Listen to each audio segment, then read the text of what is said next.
The Biden-Kishida bilateral and also, of course, the Quad Summit, anything out of either of these events which are likely to move markets, do you think? I'm not sure that they will. I mean, obviously, partly there's the push to try and get Japan to spend more militarily. It spends all the way back to the 60s. It spent a percent of GDP, and there's discussion about taking it to 2%. But we're not going to go terribly far in that direction before upper house elections on the 10th of July.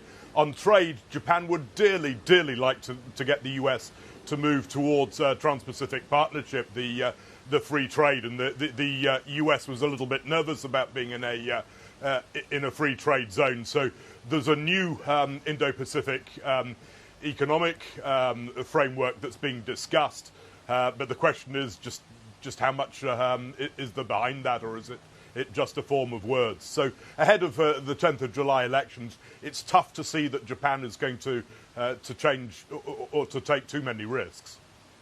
Nick, and it's on that I'd actually like to ask you a question, because it does appear to be a lot of lip service in terms of the new economic partnership framework that they are suggesting, a lot of on the digital side in terms of making trade, I suppose, easier, but necessarily speaking, it's not something that is going to prove to be beneficial for Japan all that much, no?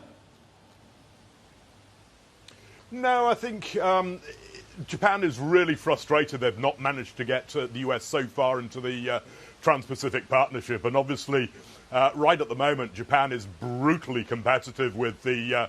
I mean, if you can add together the lack of inflation with the weakness in the currency, which is calculated by the real exchange rate, you can see it's 56% below where it was in '95. It's 16% weaker than it was last year. So Japan would love to do trade deals with absolutely anybody at the moment, and will be a brutally competitive production base.